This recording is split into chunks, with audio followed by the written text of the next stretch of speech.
You are now listening to an explosive podcast called The Animal Control Report with your hosts, Ashley Bishop. and Daniel Ettinger. Do you know why I called it explosive? Hopefully it's not because anybody's got diarrhea. Wow. Well, it could be a podcast about Giardia. We just lost half our listeners. It's fine. Remember to check out the Animal Control Report on Facebook, Instagram, and also check out our website, keepithumane.com. Please use discount code ACReport for 10% off of your order. And like, share, rate the podcast. If you have questions, hit us up. Our contact information is on the website, keepithumane.com. What's going on, Bishop? Not much, but boy howdy, is summer in full swing around here. How about you? I am all sorts of stuff. I'll be announcing stuff at some point. I have not ready to do that yet, but a lot of changes on the horizon, and just excited to take part of that. So stay tuned for future episodes, and yeah, hopefully it's as exciting to you as it is to me. I think it'll be interesting. Yeah. It'll be interesting to see how it all pans out. That's for sure. Yeah, I'm excited. So, with 4th of July right around the corner, you know, that holiday where there's these big things that go boom. That's why we said an explosive podcast today.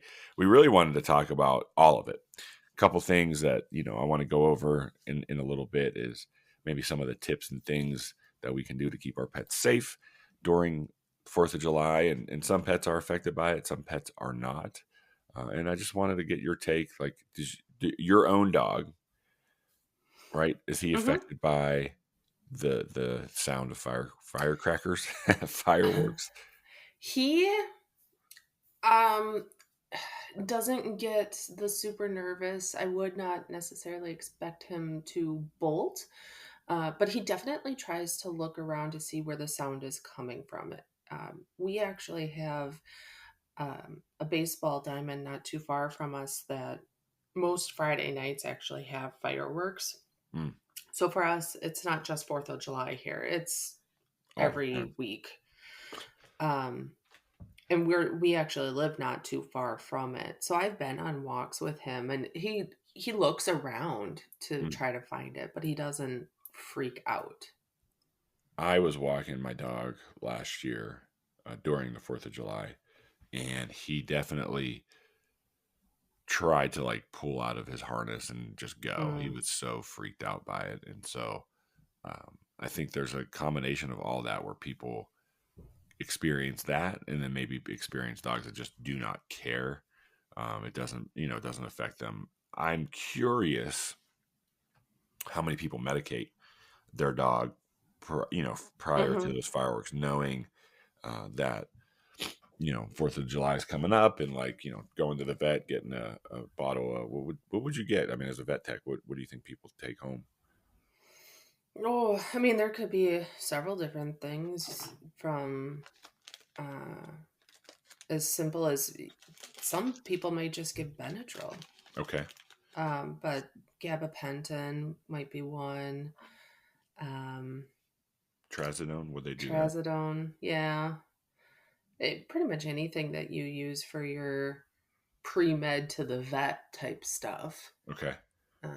Depending on the severity, some of them might be taking multiple, but there's plenty of other things you can do too that aren't actual medications. Well, what are those things? Like what? I've heard of the Thunder shirt. Have you ever heard of Hmm. that? Yeah. Yep.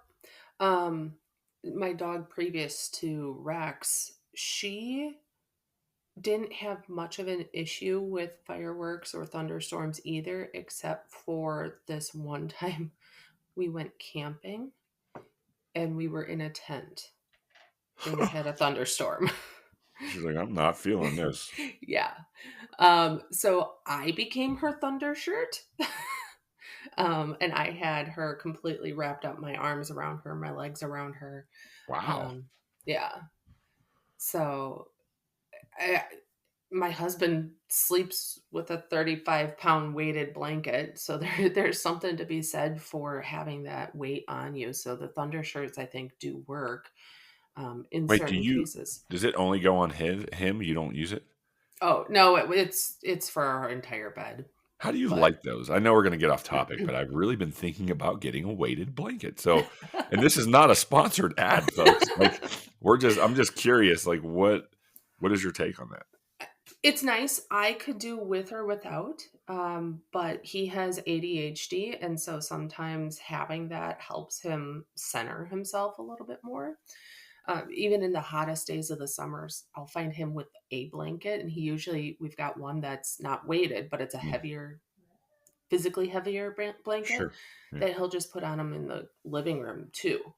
Um, Do you so find with the weighted blanket though, like let's say you're traveling and obviously you don't have it with you, do you fall asleep the same? I do, Okay. and he's traveled too. Maybe it takes a little bit longer, but you know, I think there's also a little bit of a difference. You can get smaller travel size ones too. Oh, how cool is that? Well, I mean, the Thunder shirt, that concept, and if anybody's, and I've talked about it a lot. I was just on Dr. G's podcast. If you don't know who that is, please check out the Animal Welfare Junction, and that's available anywhere you listen to podcasts. Dr. G puts on a great show. She's been on our show as well. But in that show, I was talking about Temple Grandin, and if those of you that don't know who Temple Grandin is, please click your Google search option and put her name in there. Most of us in animal welfare have heard the name. Temple Grandin is a professor at Colorado State University, and she is on the spectrum of autism.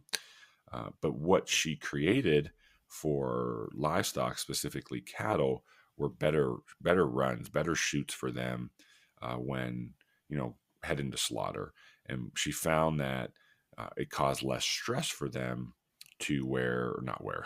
They're not putting thunder shirts on cows to enter what's called like a squeeze cage kind of thing, and you'll see those in animal shelters for certain things. But um, these these cows will get that pressure almost like a giant hug, and it just causes less stress for them overall in that scenario. And so my guess is the thunder shirt is similar to that concept, right? Where Hmm.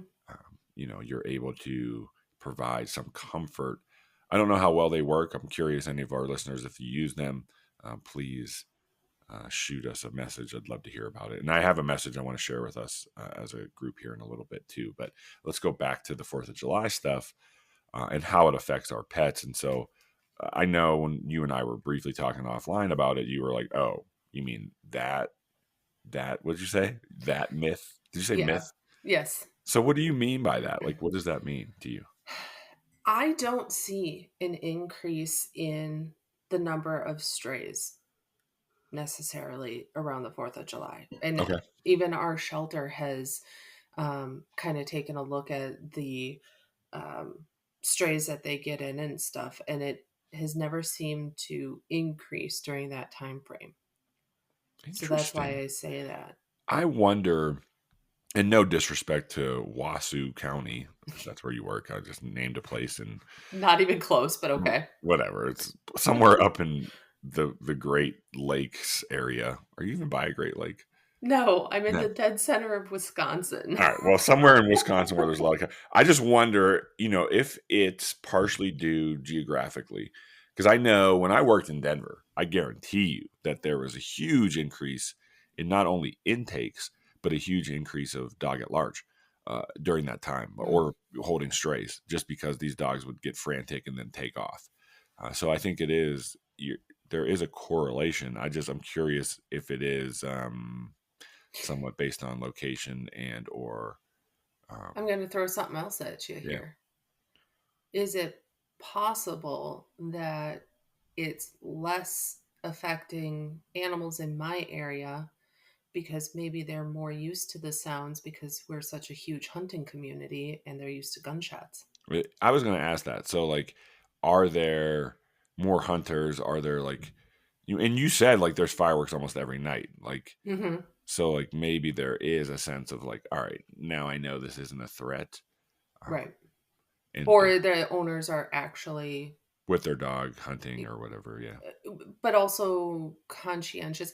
I see it on Facebook all the damn time when people are just bitching. Oh, the woodchucks are having another set of fireworks. This one's having another set of fireworks, you know. And so, you know, they say about how their animals are bothered by it. So maybe these people are actually a little more conscientious. Mm. What's interesting, the whole thought process behind it is like, why are we still doing fire? Like knowing, okay, try to find the right way to say this here. They Like, can make silent ones because what you're saying absolutely, is because of PTSD for of people as well as course, animals. Yeah. No, they can make them silent. And unfortunately, I think that comes down to a lot of um, tradition yeah. because it is representative of, I mean, the big time that they did it was, you know, when the war ended. Yeah. And so there's that tradition there. Um, and some people just really like the sound. But I mean, that, the firework itself, I think they're pretty. They're cool to look mhm, at. There's no doubt about it. But if we know, like, we're in such an age now where we're like, I don't think we've ever been in an age where we've been so conscientious, whatever that word con- is, conscientious. conscientious, Yes. How do you say it? Conscientious. You Yeah. got me messed up All now. right. Yeah. See. Conscientious. Yeah. Of just how our actions may affect others, and I think that's something that obviously I'm totally like just trying to do better as in general as a human being. But I'll say this, like, you know, that it's like we're making these changes to just be better as a community. And so I'm curious, like, um, at what point do we say, like, all right, we're done with the noisy fireworks and we're going to do drone shows. I don't know if you've seen those. Those are pretty Mm, yeah. fascinating. We're going to do drone shows or we're going to do, firework. What did you call them? Soundless. Silent. Yeah, silent fireworks. Like at some point, no one's going to complain. I mean, there'll be, yeah, never mind. There will be, That was a dumb statement. yeah, someone will complain. But at the end of the day, like people are still going to show up to a 4th of July thing, a picnic or parade or party where they're having fireworks, but it's just the lights. And that's okay. Like you can have music set to these fireworks too, right? So it's Mm-hmm. not you're not getting those big booms. I will be honest, those popcorn ones, the ones that like fizzle, Mm-hmm. I love those. But I could do without them, truthfully. Uh, I could absolutely do without them. I like the deep ones. The big ones, the ones that Yeah. go like boom. Yeah. Yeah, they hit. They Yeah. hit. Well, here in a second, I want to talk about some of those tips that that may help around the 4th of July holiday, which again is right around the corner. And then I'm going to find this question. It's not even a question. I got to find it. So as I do that, Bishop, what else you got? I I am thankful, I gotta say, for my CSOs. So during the summertime, we get college students that come in that they do municipal things. They get to work with the homeless and getting people not to be not where they're supposed to be, but they also get to help me out in the summertime. Sure. And man, is it nice to have help. So it's been busy around here. Like it picked up exponentially all of a sudden. But it does for warmer weather. And kind of sucks because here shortly I'm going to be out. I'm having some surgery on my hand. So I'm going to be sitting in the office and just guiding everybody on what they're supposed to do. So, I was gonna say twiddle your thumbs, but then if you're having yeah, no, it's surgery, on my thumb. So, yeah, no. if you're having surgery on your and, hands, and don't kid yourself. I have got plenty of work that I can do in the office. mm, But yeah, so I don't know. I'm thankful for that, but I also solidarity to everybody out there that's, working through lunch hours right now and working extra hours. I ended up I put in 3 hours overtime this last week, which they really dislike when I have overtime, but it was unavoidable. So we're all out there in the trenches right now. It's rough, and it's interesting. It's rough. Yeah, that wasn't intentional. um, but no, I get it. I think like as we, you know, I like to like just say to people like, hey, I appreciate what you're doing. Like I think Mm, in our profession, it's easy to forget that we're not alone and we're out there, but we may feel alone, but we're not alone, right? Um, we have a group of us that are here to support our groups, and whether it's through the Facebook private groups or whether it's through this podcast or others like Don't Fuck Up the Crime Scene, or again, the Animal Welfare Junction, podcasts like that. There's a rumor a couple of friends of ours are possibly starting their podcast soon. So excited to kind of have them join this as well. So you have, a network. There are people. You're not alone in this. Is really something yeah. that I want to make sure everybody knows. And as a reminder to everybody too, like, because this is such a busy time of year for everybody. I think, would you say, Dan, your summers are usually a lot busier than your colder months? Yeah, and so absolutely, and one of the things, I know we're off topic a little bit about 4th of July, and that's okay, but one of the things about, where I worked when I was in Denver specifically, and I can talk freely about it since I've been removed for a couple years. um, I often brought up the idea of, "Hey, like, maybe we could have, like, adjustable schedules to be better for our community." And that's just how my brain works. I'm always thinking like, what can we do different to help? Like Hmm. it's never about anything other than how do we help. And so, what we noticed, or what I noticed specifically, and not just me, there's a lot of people there that I think would agree with this, is um, I I noticed that like come school's back in town. School's in town, folks. School's back in season, and the days are shorter because we changed the clocks, and so basically it starts to get dark around like, what times it get dark there, and Yeah. 4:35. Like after that time, it is just dead, like dead. Hmm. Like there's some follow ups and things that you can do, but for the most part, it is just absolutely like just dead. And so I said, like, why don't we just do so on the weekends there in Denver? What they do is a combined shift. So, like, their normal schedule is, on, let's say, on a Monday, excuse me, Monday through Friday, they have a 7 a.m. shift to 5:30, and then a 10:30 to 9 p.m., which in the summers is okay. I honestly think the 7 a.m. is perfect. I think they could start their swing shift or mid shift, or have a third shift that starts at like 1 o'clock and goes to like 11 or something, because they are busy late. I mean, it's a big city, and that would then reduce the number of on call hours officers have to work and actually get called out for. Hmm. It would, statistically, I think it would really be helpful. The statistics show that would really be helpful. But then in the wintertime, you just go back to that one schedule. Like, when kids are back in school, you have that 8:30 to 7 p.m., right? So, and then it's everybody, you're not split anymore. So you have, I don't know, maybe 6 months out of the year where you get to work more closely with your team, maybe do ride, like double up in trucks and stuff like Hmm. that, and just learn from each other and work together. I think like that's a creative way of doing it, because it's so slow. Like winters are just, when it's cold, Yeah. it's so slow. So I'm actually really looking forward to a place where there is no winter. Stay tuned. Stay tuned for that, yo. Well, and I really want to just put it out there, everybody. Like, this is the time for you to do something for yourself. And remember, you can't do in everything. So take some time for yourself and do some self care and just be who you want to be outside of work.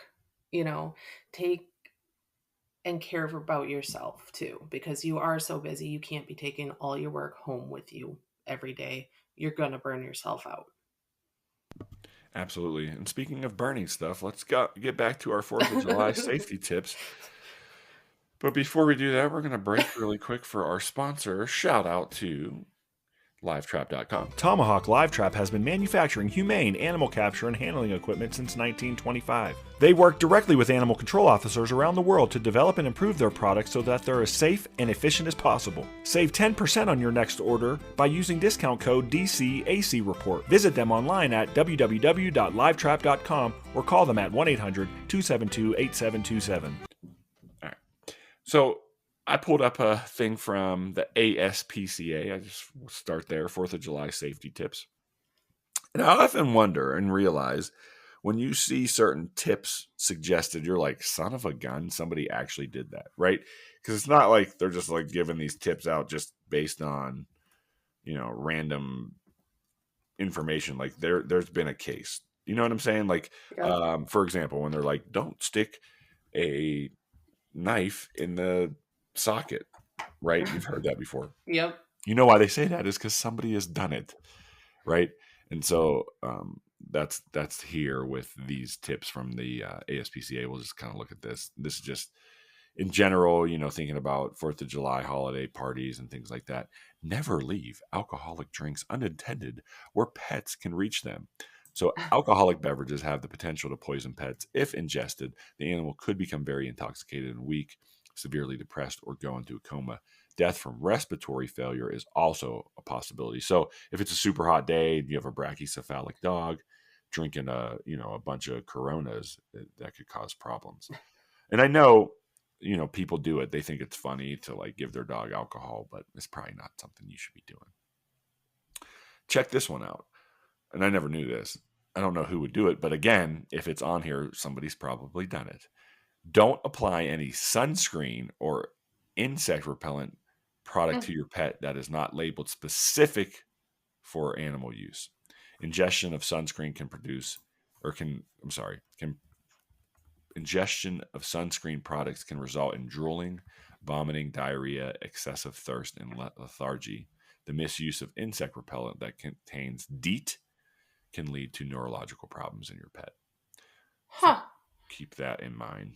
There actually is sunscreen for pets, though. Wow. I'm sure somebody's going to get it. And probably Well, already has. I mean, let's think about it. You've got your Chinese crested and, Your dog. Zolo Shen Squeaklies, however you say those dogs, the Zolo. So, I mean, I guess I can see that, Yeah. but Pitties. um, I mean, you think about pitties, their coats are so short and flat, and like their bellies are so exposed. I could see somebody sunscreening them up.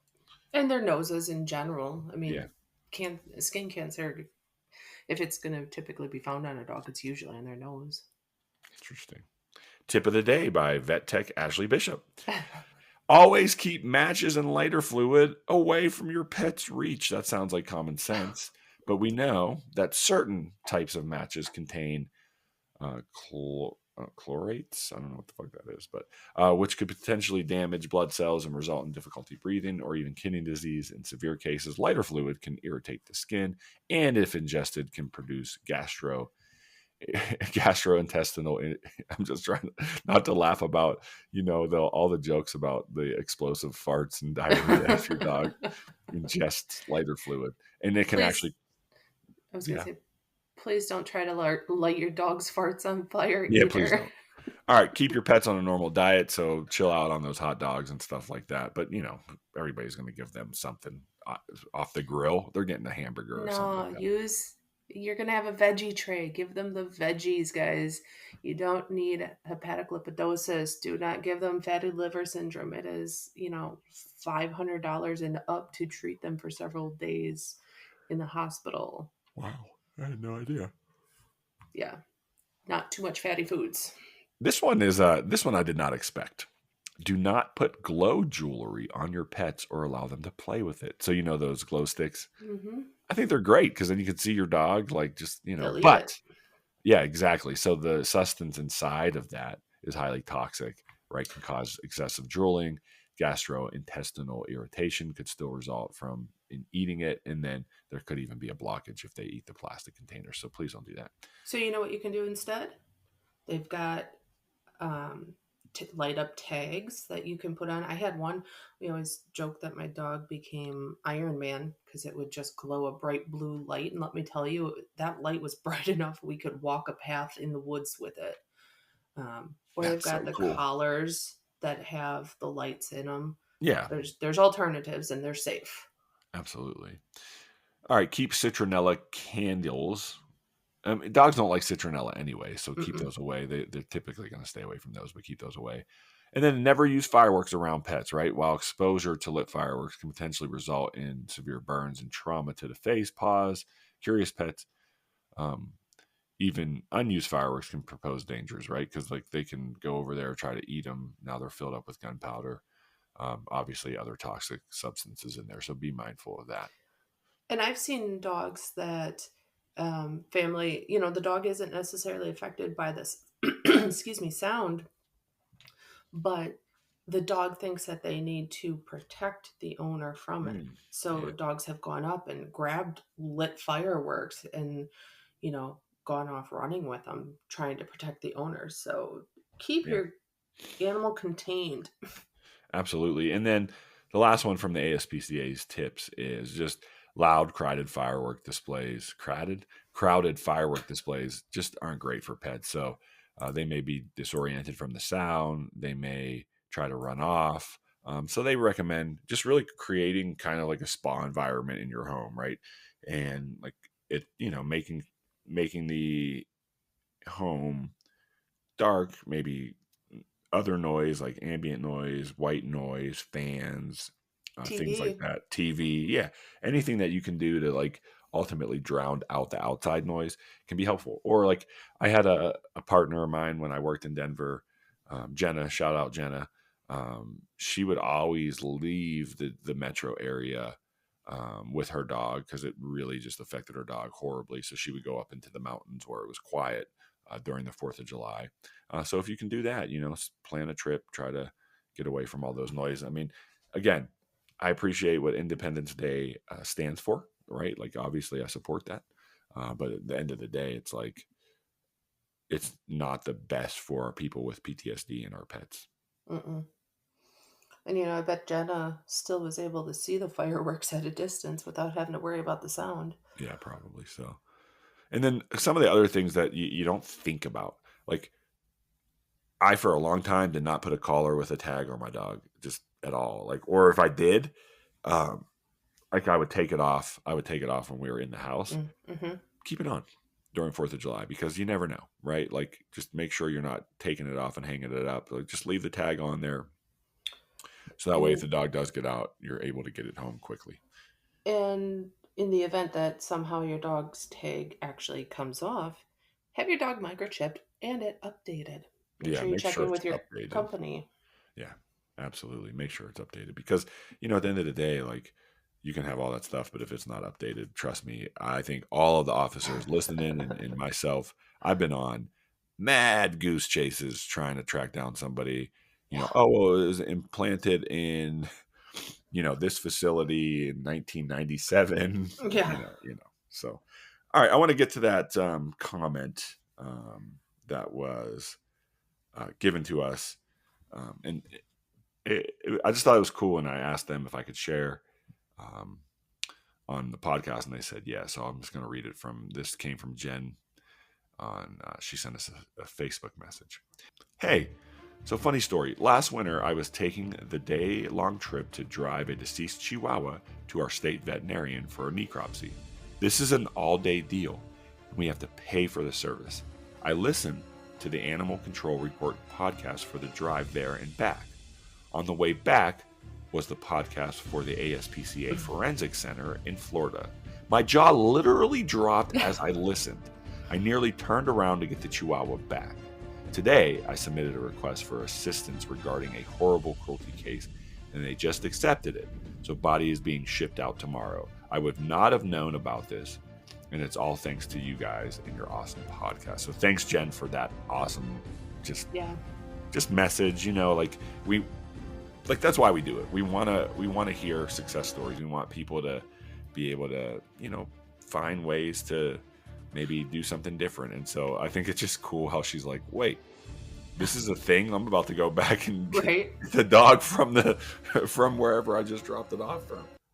Well, and I don't know about you, Dan, but I'm the humane officer in Wisconsin. I am not anybody special doing this. I came on the podcast years and years ago when it first started, and it was, the humane roundup.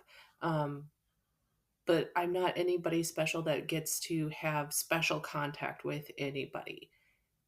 Everybody that has been on this podcast that has said, "Hey, we're willing to help," that means they're willing to help everybody, not Yeah, just Dan and I. yeah. So if you need the help, everybody's contact information is always put into the comments. You can reach out to Dan and I if you forget who it is that you need to contact. We'll get you in touch with them. But like, there are people out there that want to help that just nobody really knows is out there to help. So ask. It's not what you know, it's who you know. And if you don't know the person, maybe somebody you know does.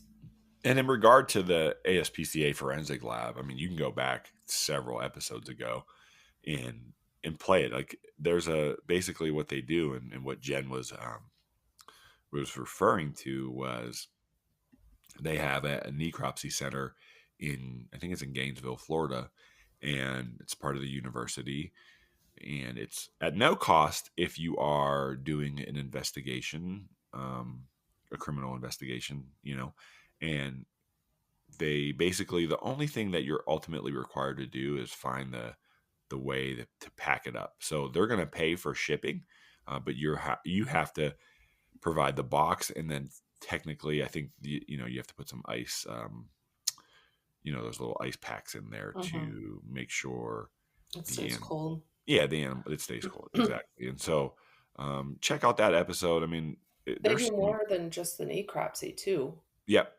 I've actually called them up several times since that episode aired, and I've gotten their help. They will review medical records. They will help facilitate getting animals in for certain procedures and then communicate with the veterinarians doing those things so that they get the correct um, test results. And if it's x-rays, telling them exactly how they want the x-ray taken, and then they review it, and they'll come and testify if it goes to court. Mhm. That episode is episode, I just found it. So what number are you? You are episode 76. A long Man, that time was a ago. long time That ago. was a long time ago. We might need to have them back on.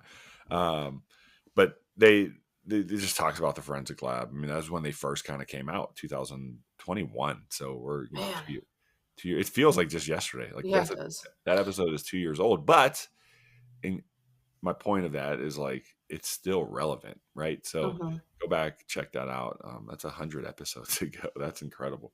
Um, yeah, but check it out.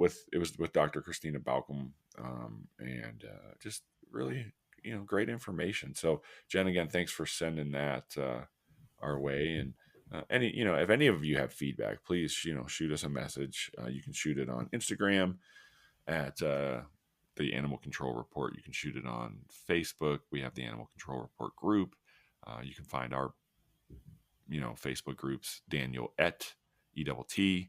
I'm on there. Also, Keep It Humane is on there as well. So check all that stuff out. We really want to hear from you. I mean, that's why we're doing this. So Hmm. yeah, And I'm gonna shout out Kelly there. She told us she had a bunch of comments from an episode we recently aired. We haven't heard from you yet, Kelly. yeah, Kelly. Oh yeah, she was listening to the TNR episode that Yes. that aired a few weeks ago. So she wanted to. She what did she say? She was like, "I literally want to call in the show right now, though it's not live." And so, big shout out to Stacy LeBaron and the TNR with the Community Cats podcast. They do great things. Like they really do, and they do a ton of training. So if you're into TNR in that aspect, I highly recommend checking that podcast out. But I will say that, like, one of the questions I brought up in that show was should we be TNRing dogs? Like, should we Mm. literally just to get them out of the shelter? And I know that is a far fetched kind of idea. Maybe you'd have somebody to play fetch with. Yeah, fair. But if you think about like other countries, so I was talking that when I was on Dr. G's podcast, the Animal Welfare Junction, just the other day, I was talking to her about it. And she's like, in Puerto Rico, I mean, we have street dogs everywhere. And in Hmm. some cases, they will TNR dogs and put them back. So, I mean, it is being done. But could you imagine? Let's just be honest. No, Could you imagine in our country, in like an upscaling neighborhood, that they're just putting dogs to run the streets? no, It's not happening. no. It's not. And I understand that. And so what we have to continue to do is be creative in our life-saving efforts. We have to be, I think, practical and reasonable with euthanasia. That's obviously it's a topic that we talk about from time to time. And we know that, I just shared a video. I don't know if you saw it, but I shared a video of a dog attack at a Hmm.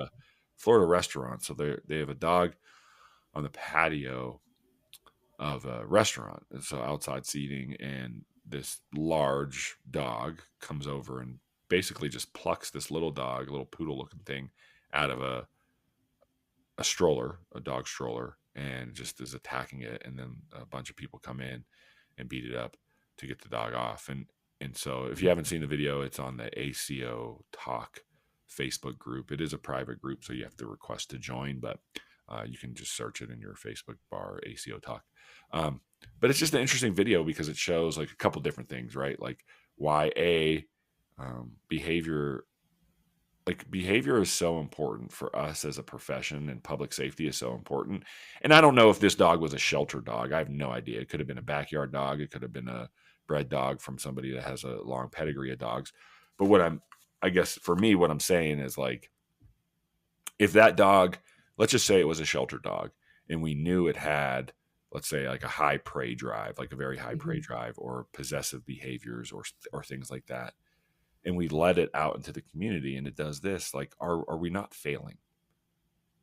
Well, one thing I would like to point out from that video, though, is the dog did not have a collar on that I could see. Yeah, I don't.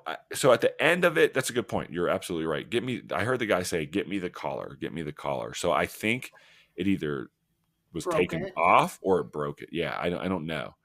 And Uh, so I think there's a lot of information there that we, again, don't know. yeah, Um, and there's also, I mean, what it did to that little dog was absolutely not okay. Um, but it also did not redirect on when when the the person person's grabbed trying it. to, he's like literally punching the dog in the face, and they end up like pulling the dog out of the mouth of the dog. Hmm. That And then he, video will be entered into my PowerPoints about how you can safely remove a dog from another dog, and that was not the way. no, People always ask me, when I tell them I'm going to slip a lead around the neck and choke the dog until it opens its mouth to breathe. They often say, "Well, won't you get bit?" This video shows how you will not get bit, yeah, because that dog was so focused on the little dog that it would not, I mean, if you continue to stick your hands in the mouth of that dog, yeah, yeah, it's probably going to redirect and bite down, and not even redirect, just bite down on your hand. right. And so And I've seen ultimately, compound fractures from that. especially a large dog too. So Hmm. in that case, yeah, it sucks. It does. And I guess my point of just, I know we've kind of been all over the place today, but I feel like it's been a fun episode, to be honest. Like, it's something that we don't do a lot anymore, where the two of us just kind of chat. So I'm glad we've had this time to do Yeah, that. But I'll say in that video, you know, uh, just instead of somebody just recording the whole thing and waiting for somebody to help, I mean, there were a lot of people helping. And so shout out to those people for doing that. And, it's just, it's too bad that we, we live in a time where we often, we often maybe prioritize our live release rate over mm, public safety. I think now that may or may not be true for most shelters, but I'm just saying from what I'm hearing and things like that, I think that sometimes we value that live release rate more than we do public safety. yeah. Nope, I would agree, and I feel like we've talked about that several times. Um, I also feel bad for the fact that we live in a time, and by in a time, I mean ever since we've had domesticated animals, that our jobs are necessary. Although I love my job, I also could easily go find something else to do if people weren't idiots about their animals and treated them with the respect that they needed, whether that be, treating the animal themselves correctly or training and maintaining them properly, that we could be all out of jobs. Yeah. Yeah. I mean, my dream job as I continue to get older and just try to focus on like, wow, I'm going to be, this age soon and be able to like retire. Well, that's a joke because I'll never be able to afford to retire, but that's self-induced. But I'll say like, it'd be cool to have what I'm going to call, I'm putting it out there now. So this is basically a patent, even though it's not a patent. I'm going to call it the Animal Control Retirement Center, and it's going to be a sanctuary. Well, no, it's going to be a sanctuary for all sorts of like just anything, whether it's a donkey, whether it's a pig, whether it's dogs. Like I want to have Poor a sanctuary. ACOs. Well, the ACOs, they can come. They can come hang out. I mean, I guess there's a few ACOs I'm sure we can put in a pen and they'd be right at home. So if that's you, you know who you are. So Oh, that's funny. well, let's wrap it up. Again, check out our website, keepithumane.com. 10% off of your order is AC Report. Just throw that in the discount code section. Get 10% off. All orders in the United States are free shipping. So definitely check that out. Check out our Facebook page, The Animal Control Report. Like, share, rate the podcast. And as always, we like to say thanks for listening and keep it humane. Maine.